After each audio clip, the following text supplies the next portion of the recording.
Hello, friends, and welcome back to my channel. And hope you are all doing good. So, guys, if you are saving for your child's college, don't ever make this mistake because it could cost you thousands of dollars. Here is what Dave Ramsey says about every parent should be knowing.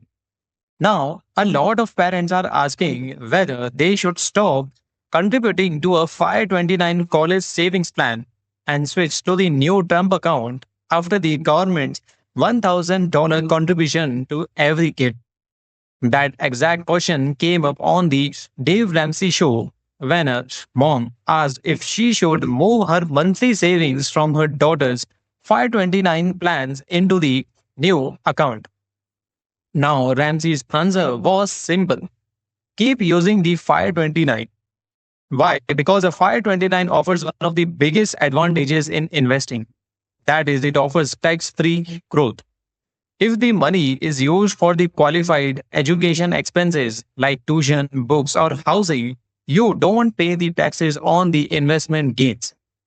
Now, with a Trump account, some withdrawals could be taxable, which could cost your family thousands of dollars over time.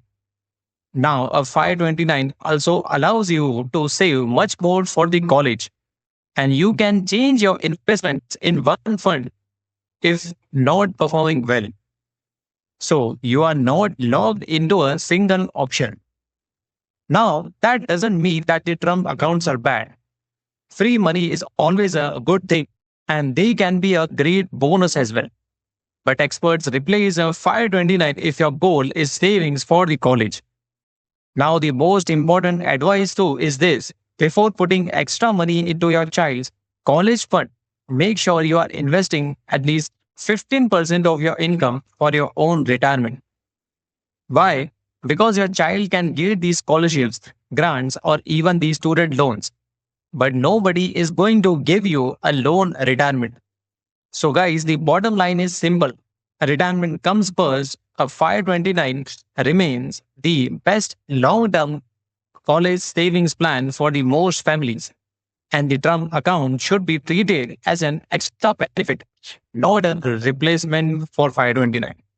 So, guys, follow us for the more simple money tips that help you make smarter financial decisions. And we'll see you guys in the next video.